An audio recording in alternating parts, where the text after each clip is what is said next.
বাদশাহ নুরউদ্দিন জঙ্গিকে মায়ার নবী তিনি স্বপ্নে দেখাইলেন, ও নুরউদ্দিন, দুইটা মানুষ আমাকে বড় বিরক্ত করতেছে, তুমি ওদের থেকে আমাকে একটু হেফাজত করো। দুইটা মানুষ আমাকে বড় বিরক্ত করে। এই যে দুইটা মানুষের চেহারা, দুইটা মানুষের চেহারাও নবীজি স্বপ্নে দেখাইছেন। এদের চেহারাটাও সে দেখলো, জুব্বা আছে, পাগড়ি আছে, দাড়িও আছে, চোখগুলা নীল বর্ণের দুজনের চোখ। এই জিনিসটা দেখা বাদশাহ নুরউদ্দিন জঙ্গি ঘুম থেকে লাফ দিয়ে উঠে গেল। উইটেই সে আবজু করলো, নামাজ পড়লো, আর মনে মনে ভাবতেছে, নবী, দুইটা মানুষ মায়ার নবীকে বিরক্ত করে কে গো? এই মানুষগুলি এরা কারা? কোথায় পাবো এদের পরিচয়? ভাইরা বন্ধুরা, এইবার দিন যায়, সারা দিন তিনি টেনশনে আছেন, চিন্তায় আছেন। পরের দিন ঘুমাইলেন, আল্লাহ নবী আবারও স্বপ্নে দেখাইলেন, ও নুরউদ্দিন, তাড়াতাড়ি ব্যবস্থা করো, ওরা আমার কাছাকাছি চলে আসছে, তাড়াতাড়ি করে ব্যবস্থা করো। বাদশাহ তাড়াতাড়ি ঘুম থেকে লাফ দিয়ে ওইটা আবার কান্না শুরু করলেন। কি করব? কেমন করে বের করব? কোথায় যাব? ওই মানুষগুলি কোথায়? আল্লাহর নবী কোন জায়গায় যাইতে বললেন? এই মানুষগুলি কিভাবে নবীরে বিরক্ত করে তাও তো নবী ডিটেল বলেন নাই। সাথে সাথে তিনি তার প্রধানমন্ত্রী, প্রধান উজিরের সাথে পরামর্শ করলেন। উজির তিনি আল্লাহওয়ালা, উজির পরামর্শ দিলেন, বাচ্চা জাহাপনা আর দেরি করে যায় না, মায়ার নবী তো মদিনায় শুয়ে আছেন, আপনি তো ইরাক, দ্রুত আপনি চলে যান মদিনায়। রবিদি যেই শহরে থাকেন, যেই শহরে মায়ার নবী শুয়ে আছেন, ওই শহরে যান। শহরে না গিয়ে আপনি কিছুই বুঝবো না। সাথে সাথে দুজন বিশাল বাহিনী লইয়া, সৈন্য সামন্ত লইয়া, বিশাল বহর লইয়া তারা মদিনার পানে রওনা দিয়ে দিলেন। মদিনায় এসে ঢুকলেন। ঢুকেই বাদশাহ নুরউদ্দিন জঙ্গি কয়, মদিনার কোনো মানুষকে এখন থেকে আর বের হতে দিবা না, সব মানুষ মদিনায় থাকবা। বাহির থেকে কেউ যদি ঢুকতে চায় ঢুকতে পারবে, ভিতর থেকে কাউকে বের করবা না। আর আমি মদিনার মানুষকে এক বেলা দাওয়াত খাওয়াবো। বাদশার নিয়ত হলো, দাওয়াতে যে মানুষগুলি আসবে ওদের চেহারা আমি দেখবো। স্বপ্নে দেখার সহিত দুই মানুষের চেহারা যদি পেয়ে যায়, সাথে সাথে আমি অ্যারেস্ট করে ফেলবো, বন্দি করে ফেলবো।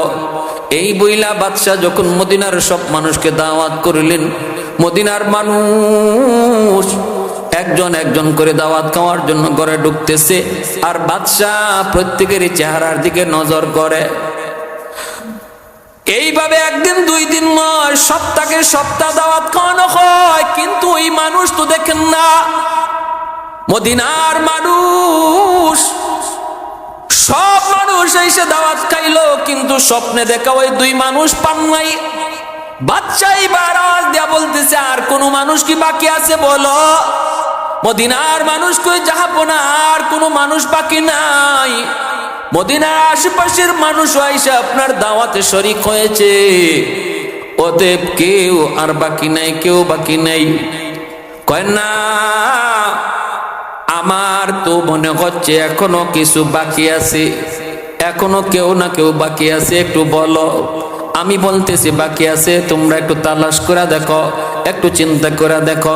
এমনি একজন মানুষ ডাক দেয়া বলতেছে, জাহাপনা, দুইজন মানুষ, এরা কারো বাড়িতে দাওয়াত খাইতে যায় না, এরা বরং আমাদেরকে দাওয়াত খাওয়ায়। এই দুইটা মানুষ তারা আসে নাই, অল টাইম শুধু জিকির করে, অল টাইম শুধু ইবাদত করে, বন্দেগী করে, তসবিহ পড়ে আর রওজা জিয়ারত করে। খুব ভালো মানুষ, খুব বুজুর্গ, খুব আল্লাহওয়ালা। অতএব এই দুই মানুষ ব্যতীত আর কেউ বাকি নাই। বিসমিল্লাহির রহমানির রহিম। وننزل من القرآن ما هو شفاء ورحمة للمؤمنين. وقال رسول الله صلى الله عليه وسلم لا تقوم الساعة حتى يقال في الأرض الله الله أو كما قال النبي عليه الصلاة والسلام اللهم صل على محمد وعلى آل محمد كما صليت على إبراهيم وعلى آل إبراهيم إنك حميد مجيد اللهم بارك على محمد وعلى آل محمد كما باركت على إبراهيم وعلى آل إبراهيم إنك حميد مجيد شافع روز جزا و خطیب انبیاء شافع روز جزا و خطیب انبیاء صاحب حوض لوازل خدا روز عتید صاحب اسرار ناموس اکبر برملا صاحب اسرار ناموس اکبر برملا علم او از اولین و آخری اندر مزید رحمت للعالمی خندش خداوند کریم خلق خلق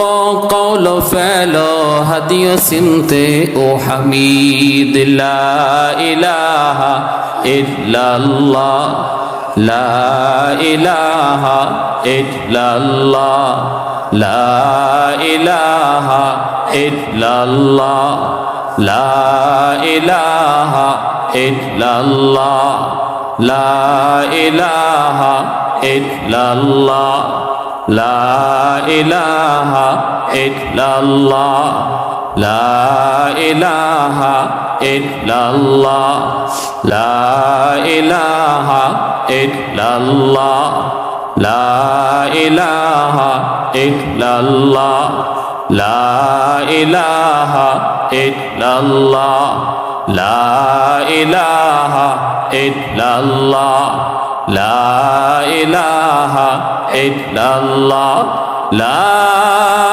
الہ الا اللہ মুহাম্মাদুর রাসূলুল্লাহ সবাই জুড়ে বলে সাল্লাল্লাহু আলাইহি ওয়াসাল্লাম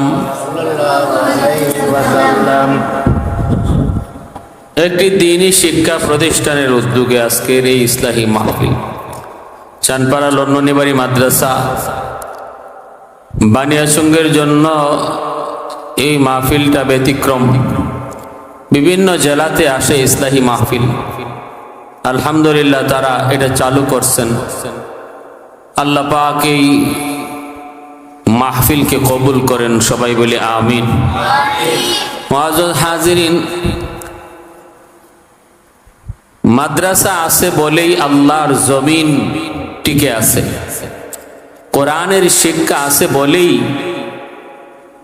আল্লাহ পাক জগৎ টিকায় রাখছে কোরআনের শিক্ষা যদি না থাকতো মাদ্রাসা যদি সমাজে না থাকে তাহলে আল্লাহ এত বড় ইন্তজামও রাখবেন না যেই জমিনে আল্লাহর কালামের শিক্ষা নাই এই জমিন গজবের জমিন এই জমিন আল্লাহর পক্ষ থেকে শুধু আসমানি বালা মুসিবতের জমিন আর যেই জমিনে কোরআনের শিক্ষা আছে আমার তেলাওয়াতকৃত আয়াতে আল্লাহ বলেন এই জমিন হলো রহমতের জমিন সুবহানাল্লাহ তাহলে মাদ্রাসা হলো সমাজের জন্য রহমত মাদ্রাসা হলো সমাজের জন্য রহমত আপনাদের এই মাদ্রাসা আপনাদের সমাজের জন্য আল্লাহর ভাষায় রহমত আর উলামায়ে কেরাম হলো গোটা জাতির জন্য রহমত উলামায়ে কেরাম জাতির জন্য রহমত আল্লাহ পাক বলেন, ওয়া নুনাজ্জিলু মিনাল কুরআন মা হুয়া শিফাউন ওয়া রাহমা ওয়া রাহমাতুল লিল মুমিনিন। মুমিনদের জন্য আল্লাহ রহমত বানায় পাঠাইছে এই কোরআনকে। তাহলে কোরআন যারা শিখতেছে, কোরআন যারা সিনায় নিছে, তারা জগতের জন্য, গোটা জাতির জন্য রহমত। প্যারে হাজিরিন, এই কোরআনকে আল্লাহ সংরক্ষণ করতেছে বিভিন্ন আল্লাহর বান্দাদের তিলাওয়াতের দ্বারা। এই কোরআনকে আল্লাহ সংরক্ষণ করতেছে হাফেজে কোরআনদের সিনার মধ্যে কোরআন রাখার দ্বারা। সমস্ত মাদ্রাসাও যদি দুশ্মনরা শেষ করে দেয়, তবু আল্লাহর কোরআন থাকবে, কারণ কোরআন হাজারো কোটি সিনার মধ্যে আল্লাহ রেখে দিয়েছে। সুবহানাল্লাহ।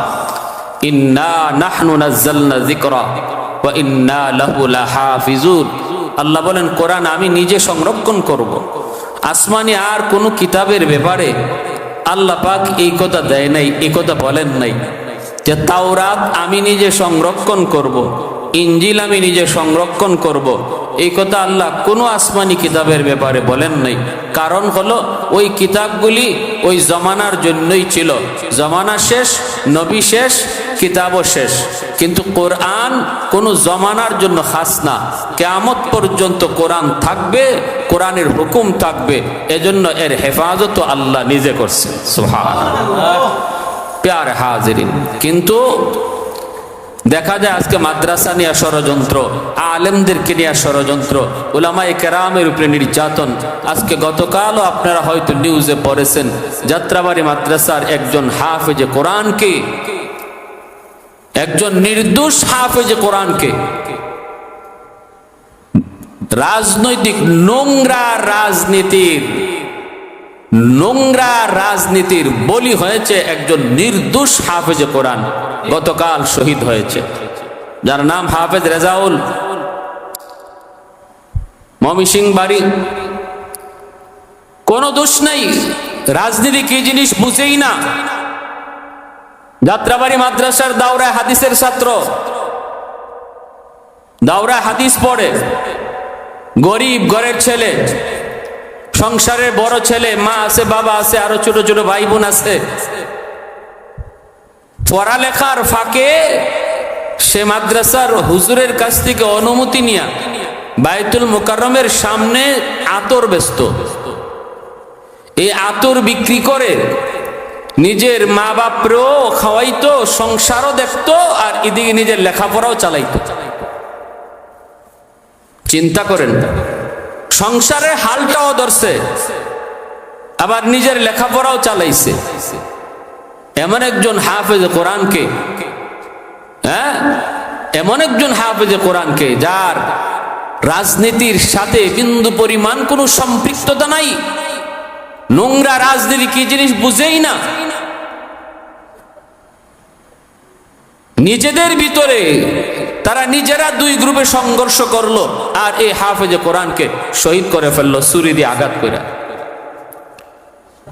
প্যারে হাজিরিন, যে কথা আমি বলতে চাই একটু ভালো করে শুনেন। আল্লাহ পাক যে হাফেজকে হত্যা করা হয়েছে, ভালো করে শোনো খুনিরা, আল্লাহ এই আসমান আর জমিন তোমার মতো খুনিরেও আল্লাহ এই হাফেজের উসিলায় বাঁচায় রাখছে। যারে তুমি মারলা, যারে তুমি হত্যা করলা, মনে রাখবা তার উসিলায় আল্লাহ তোমারে খাওয়াইতেছে, তোমারে পালতেছে। যার সাথে দুশ্মনী রাখতেছে, মনে রাখবা তার উসিলায় আল্লাহ পাক তোমাকে আমাকে সুস্থ রাখছে, যাবতীয় নিয়ামত ভোগ করার সুযোগ আল্লাহ দিচ্ছে। এই কথা আল্লাহ নিজে তার কোরআনের মধ্যে বলছে। পূর্ব দিগন্তে সূর্য উঠে, পশ্চিম দিগন্তে সূর্য ডুবে, গাছ থেকে ফুল পাই, ফল পাই, নদী থেকে মাছ পাই, জমিন থেকে ফসল পাই, যত প্রকারের নিয়ামত আমরা ভোগ করতেছি, আল্লাহ বলেন মনে রাখবা কোরআনের খাতিরে, কোরআন ওয়ালাদের খাতিরে, যার সিনায় কোরআন আছে তার খাতিরে। জোরে বলি সুবহানাল্লাহ। তাহলে আমরা কার বিরোধিতা করলাম, কার গায়ে হাত উঠাইলাম, কার প্রাণ ঝরাইলাম? যারে আমি মারলাম, যারে আমি যার গায়ে হাত তুললাম, মনে রাখবো এটা তার কোনো ক্ষতি করি নাই, বরং নিজের ক্ষতি নিজে করছি, নিজের ক্ষতি নিজে করছি। আল্লাহ পাক এই জমিনের প্রতি রহমত আসা বন্ধ করে দিবে যদি জমিনে উলামায়ে কেরামের প্রতি নির্যাতন হয়, উলামায়ে কেরামের গায়ে যদি হাত তোলা হয়, একজন হাফেজ কোরআনকে যদি অন্যায়ভাবে হত্যা করা হয়, আল্লাহ এতটা নারাজ হয়, আল্লাহ পাক রহমত আসা বন্ধ করে দিবে। আসমানি গজব কি দেখছো? একটা যাবে তো আরেকটা আসবে। গজব ছোটটা যাবে, যেটা আসবে বড়টাই আসবে। ঠিক কিনা জোরে বলেন? যা যাবে ছোটই যাবে, আসবে তো বড়টাই আসবে। অপেক্ষা করো। অথচ আজকে মিডিয়ায় শুধু আমরা দেখি যে একজন হত্যাকারী, একজন ছাত্র হত্যা হয়েছে, এই নিউজটা দিচ্ছে, কিন্তু সেই ছাত্র যে হাফেজে কোরআন এই কথা বলতেছে না। এই ছাত্র যে মাদ্রাসার ছাত্র এই কথা নিউজে প্রকাশ করছে না। সরকারের পক্ষ থেকেও এর কোনো ধরনের দুঃখ প্রকাশ করা হয় নাই। এমনকি যে প্রতিষ্ঠানে লেখাপড়া করত, প্রতিষ্ঠানের পক্ষ থেকে পর্যন্ত এখনো দুঃখ প্রকাশ করা হয় নাই, অথবা এর বিচার দাবি করা হয় নাই। প্যারে হাজিরিন, মনে রাখতে হবে প্রতিটা হত্যার বিচার আল্লাহর আদালতে যথাযথ হবে ইনশাআল্লাহ। আর একটু জোরে বলেন ঠিক কিনা? আল্লাহর আদালতে প্রতিটা অন্যায়ের, প্রতিটা অবিচারের, যদি দুনিয়ার আদালতে আমি আমার লোকের বলে রেহাই পেয়েও যাই, আল্লাহর আদালতে ঘুষ দেওয়ার আর ম্যানেজ করার কোনো সিস্টেম নাই। বাদশাহ নুরউদ্দিন জঙ্গিকে মায়ার নবী তিনি স্বপ্নে দেখাইলেন, ও নুরউদ্দিন, দুইটা মানুষ আমাকে বড় বিরক্ত করতেছে, তুমি ওদের থেকে আমাকে একটু হেফাজত করো। দুইটা মানুষ আমাকে বড় বিরক্ত করে। এই যে দুইটা মানুষের চেহারাও নবীজি স্বপ্নে দেখাইছেন। এদের চেহারাটাও সে দেখলো, জুব্বা আছে, পাগড়ি আছে, দাড়িও আছে, চোখগুলা নীল বর্ণের দুজনের চোখ। এই জিনিসটা দেখা বাদশাহ নুরউদ্দিন জঙ্গি ঘুম থেকে লাফ দিয়ে উঠে গেল। উইটেই সে আবজু করলো, নামাজ পড়লো, আর মনে মনে ভাবতেছে, নবী, দুইটা মানুষ মায়ার নবীকে বিরক্ত করে কে গো? এই মানুষগুলি এরা কারা? কোথায় পাবো এদের পরিচয়? ভাইরা বন্ধুরা, এইবার দিন যায়, সারা দিন তিনি টেনশনে আছেন, চিন্তায় আছেন। পরের দিন ঘুমাইলেন, আল্লাহ নবী আবারও স্বপ্নে দেখাইলেন, ও নুরউদ্দিন, তাড়াতাড়ি ব্যবস্থা করো, ওরা আমার কাছাকাছি চলে আসছে, তাড়াতাড়ি করে ব্যবস্থা করো। বাদশাহ তাড়াতাড়ি ঘুম থেকে লাফ দিয়ে ওইটা আবার কান্না শুরু করলেন। কি করব?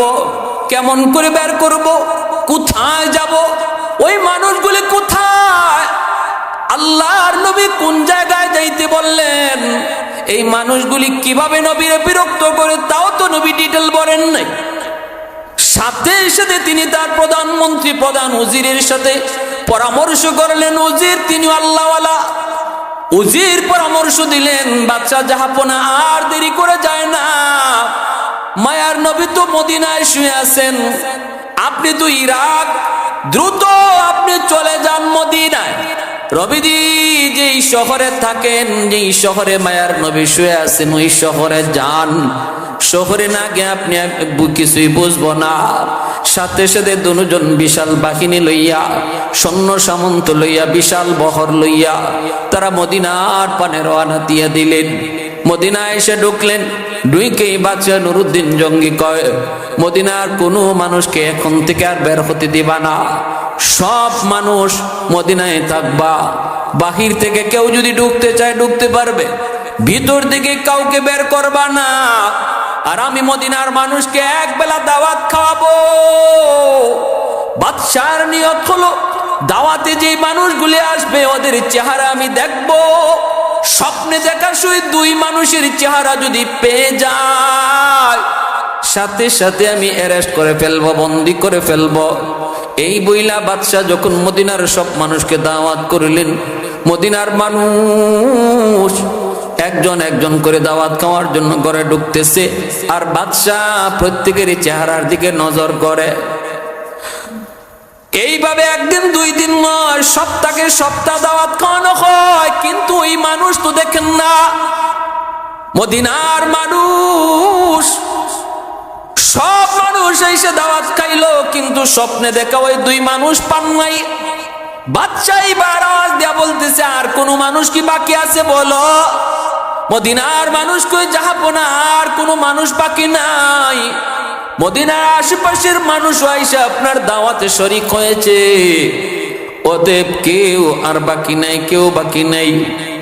কয় না, আমার তো মনে হচ্ছে এখনো কিছু বাকি আছে, এখনো কেউ না কেউ বাকি আছে, একটু বলো। আমি বলতেছি বাকি আছে, তোমরা একটু তালাশ করে দেখো, একটু চিন্তা করে দেখো। এমনি একজন মানুষ ডাক দেয়া বলতেছে, জাহাপনা দুইজন মানুষ, এরা কারো বাড়িতে দাওয়াত খাইতে যায় না, এরা বরং আমাদেরকে দাওয়াত খাওয়ায়। এই দুইটা মানুষ তারা আসে নাই, অল টাইম শুধু জিকির করে, অল টাইম শুধু ইবাদত করে, বন্দেগী করে, তসবিহ পড়ে আর রওজা জিয়ারত করে। খুব ভালো মানুষ, খুব বুজুর্গ, খুব আল্লাহওয়ালা। অতএব এই দুই মানুষ ব্যতীত আর কেউ বাকি নাই। বাদশাহ কয়, আমাকে ওই দুই মানুষের কাছে নিয়ে যাও, ওদের কাছে আমাকে নিয়ে যাও, নিয়ে যাও।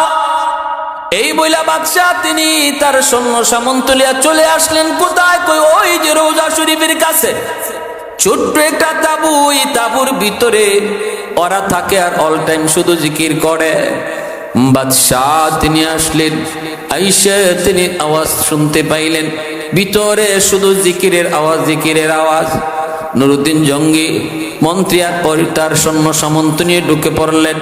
মদিনার মানুষেরা কয়, বাদশাহ এই দুইজন আল্লাহওয়ালার সাথে আপনি বেয়াদবি কইরেন না, আল্লাহ নারাজ হয়ে যাবে, ওরা বহুত বড় বুজুর্গ, বহুত বড় আল্লাহওয়ালা। ইহুদিরা সর্বকালে মুসলমানের ক্ষতি করছে মুসলমানের লেবাস পইরা, ঠিক কিনা জোরে বলেন? সর্বযুগে বেদিন বেঈমান, বিশেষ করে ইহুদিরা মুসলমানের সুরত দইরা, মুসলমানের লেবাস পইরা, আসলি লেবাস, এই টুপি, এই পাঞ্জাবি, দাড়ি, পাগড়ি, এই ধরনের আসলি লেবাস মুসলমান, যে লেবাস দেখলেই বোঝা যায় মুসলমান, এমন লেবাস পইরেই ইহুদিরা মুসলমানদের সবচেয়ে বেশি দুশমনী করেছে, ক্ষতি করেছে। এজন্যই তো আল্লাহ পাক বলেন, লা তাজিদান্না শাদ্দান নাসি আদাওয়াতাল লিল্লাযিনা আমানুল ইয়াহুদ। ওগো নবীজি, মানুষের ভিতরে সবচেয়ে বড় দুশমন হিসাবে আপনি পাইবেন ইহুদিদেরকে আর মুশরিকদেরকে। এরা হলো তোমার সবচেয়ে বড় দুশমন। ও ভাইরা, বন্ধুরা, আজকে সর্ব জায়গায় রাজনৈতিক দলের মধ্যে ইহুদিদের এজেন্ট রয়েছে, আজকে বিচার বিভাগেও ইহুদিদের এজেন্ট রয়েছে, উকিলদের মধ্যে ইহুদিদের এজেন্ট রয়েছে, সুশীল সমাজের মধ্যে ইহুদিদের এজেন্ট রয়েছে, শিক্ষক সমিতির মধ্যে ইহুদিদের এজেন্ট রয়েছে, সমাজের প্রতিটা রন্ধ্রে রন্ধ্রে সর্ব জায়গায় ইহুদিদের এজেন্ট রয়েছে। আর ওরাই সব জায়গায় এরকম পেস্টা লাগায়া মুসলমানকে বিভক্ত করে, ঠিক কিনা জুড়ে বলেন? এটা এদের মিশন, এটা এদের মিশন। উলামায়ে কেরামের ভিতর ইহুদি এজেন্ট তৈরি হয়েছে। উলামায়ে কেরাম কেমন করে এক প্ল্যাটফর্মে আসবে, যেন আসতে না পারে, এই জায়গায় ইহুদিদের এজেন্ট রয়েছে, ইহুদিদের মিশন রয়েছে। বাদ নাই, কোন জায়গা বাদ নাই, কোন জায়গা বাদ নাই। দাওয়াতে তাবলীগের মধ্যে দুই ভাগ করে ফেলাইছে, এখানেও ইহুদিদের হাত রয়েছে, ঠিক কিনা? আওয়াজ দিয়া বলেন। খালেস একটা দাওয়াতের কাজ, দাওয়াতে তাবলীগ, যে তাবলীগের কারণে সারা বিশ্বে মুসলমান হওয়ার হিরিক পড়েছিল। দৈনিক মাস হিসাব বা দৈনিক কতজন মানুষ মুসলমান হইতেছে সেটা নির্ণয় হইতেছিল লন্ডন, আমেরিকাতে। মাথা নষ্ট ইহুদিদের। এইভাবে যদি মুসলমান হইতে থাকে, বেশ কিছুদিন পরে আমরা নেতা ছাড়া আর কেউ পাইব না, সব মুসলমান হয়ে যাইব। এজন্য দাওয়াতে তাবলীগকে নজর করেছে। এই নজর করে তাবলীগের ভিতরে ইহুদিদের হাত ঢুকেছে, কালো হাত। আর এর নতিজা হলো এই দাওয়াতে তাবলীগটা পর্যন্ত বিভক্ত হয়েছে। আজকে উলামায়ে কেরামের মধ্যে উলামায়ে কেরাম যেন এক প্ল্যাটফর্মে আসতে না পারে, এখানেও ইহুদিদের কালো থাবা রয়েছে। প্যার হাজিরিন, সব কথা খুলে বলা যাবে না, শুধু এতটুকু বুঝবেন, এই নবীর যুগ থেকেই ইহুদিদের সেই ষড়যন্ত্র চলে আসছে, আজও আছে, আজও জারি আছে।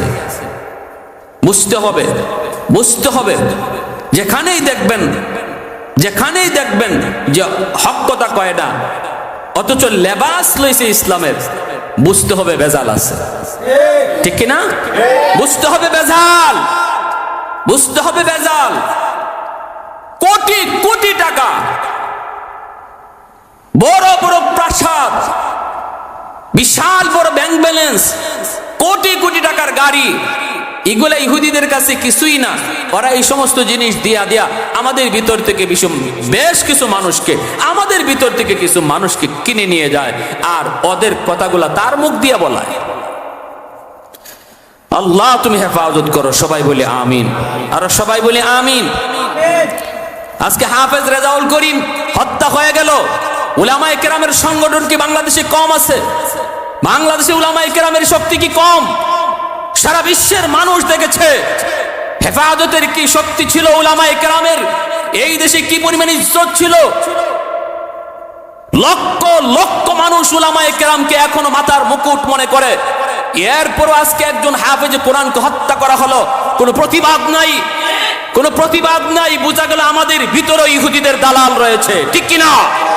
এখানে ওদের হাত রয়েছে, ওদেরকে চিনতে হবে, ওদের মুখোশ উন্মোচন করতে হবে। নেতৃত্ব যদি দিতে না পারো সরে যাও, নেতৃত্ব দেওয়ার লোক রয়েছে, ঠিক কিনা? দূরে কর। প্যারে হাজিরিন, এজন্য বলতেছিলাম আল্লাহর রাসূল সাল্লাল্লাহু আলাইহি ইসলামের দেহ মুবারকের সাথেও এত বড় ষড়যন্ত্র ইহুদিরা করেছে, সেই ইতিহাস আমরা ভুলে যাই নাই, ইতিহাস ভুলে যাই নাই। নুরউদ্দিন জঙ্গি ভিতরে ঢুকলেন, ঢুকে বলতেছেন চেহারা দেখাও, চেহারা মুখ ঢেকে রাখছে।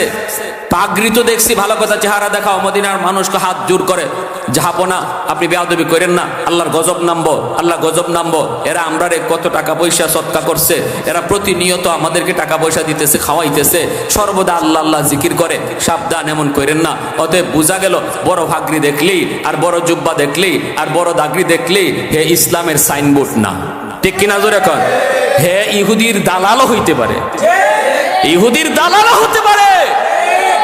আচরণ প্রকাশ করবে, প্রমাণ করবে, তার আচরণ প্রমাণ করবে সে সত্যিকারের ইসলামের পক্ষে নাকি দুশ্মন, তার আচরণে প্রকাশ করবে, সুরতে নয়। বহুবার সুরত ধরে ইহুদিরা ইসলামের 12টা বাজাইছে, আজও মুসলমানের সুরত ধরে ইহুদিরা মুসলমানের 12টা বাজানোর জন্য, মাদ্রাসা উলামায়ে কেরামের ক্ষতি করার জন্য তৎপর রয়েছে। আমরা ঘুমাই, ওরা ঘুমায় না, ঠিক কিনা?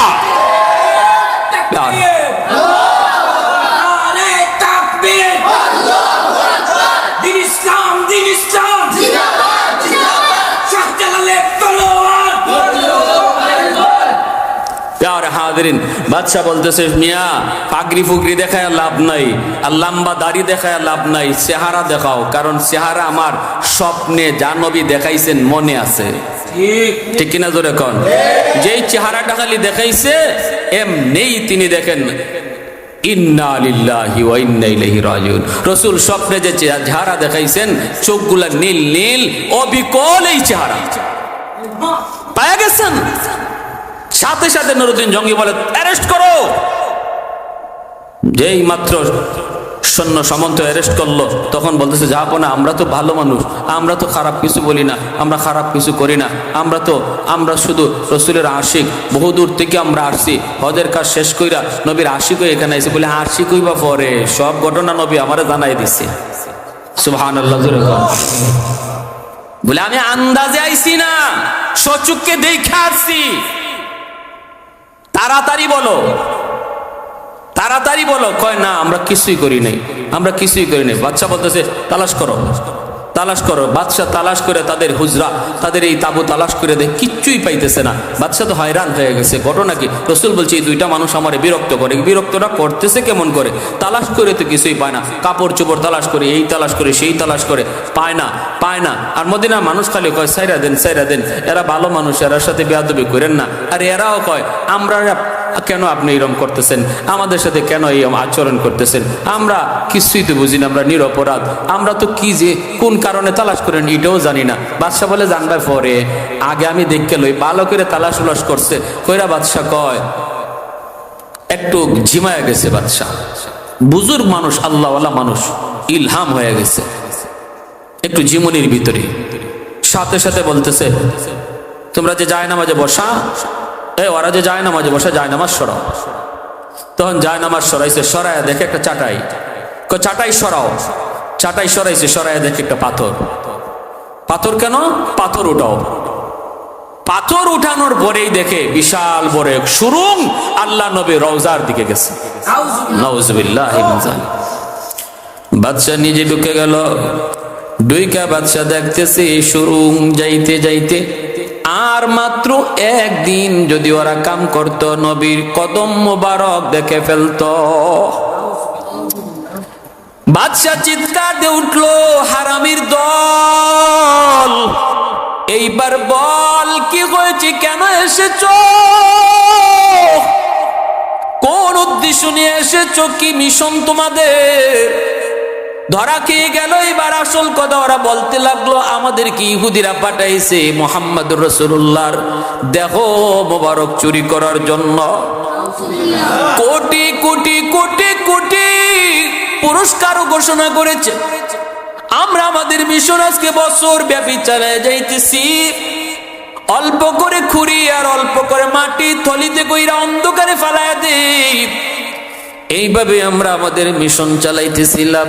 বাদশাহ নুরুদ্দিন জঙ্গি সাথে সাথে সেজদায় পড়ে আল্লাহর শুকরিয়া আদায় করি, চোখ থেকে পানি জড়ায় জড়ায় কান্দে আর বলতেছে, মালিক, ও মালিক, তুমি যে আমাকে এই পথ দেখাইছো, আমার নবী স্বপ্নে আমারে যা দেখাইছেন, আল্লাহ তুমি যে আমাকে সঠিক পথটা বের করার তৌফিক দিয়ে দিছো, শুকরিয়া আদায় করে চোখের পানি জড়ায় বাদশা কান্দে। এরপরে বাদশা আমার নবী রওজা শরীফের পাশে সীসা ডালা প্রাচীর দিয়া গেরাম করে দেয় বাদশা নুরুদ্দিন জঙ্গির আমলে, যেন ভবিষ্যতে কোনো বেঈমান আর মাটির নিচ দিয়েও নবীর রওজার কাছে যাইতে না পারে, এবং দৃষ্টান্তমূলক শাস্তি দেয় এই দুই জালেমকে। এদেরকে আগুন জ্বালাইয়া, লাকড়ির মধ্যে আগুন জ্বালাইয়া, এই লাকড়ির মধ্যে তেল ডাইলা মদিনার সমস্ত মানুষ তাদেরকে সামনে রাইখা বলতেছে, দেখো রে, তোমরা তো বলেছিলা বড় পরহেজগার, বড় আল্লাহওয়ালা, এভাবে ইহুদিরা আমাদের ক্ষতি করে ষড়যন্ত্র করে। আজকে তোমরা বলো কি বিচার হওয়া চাই?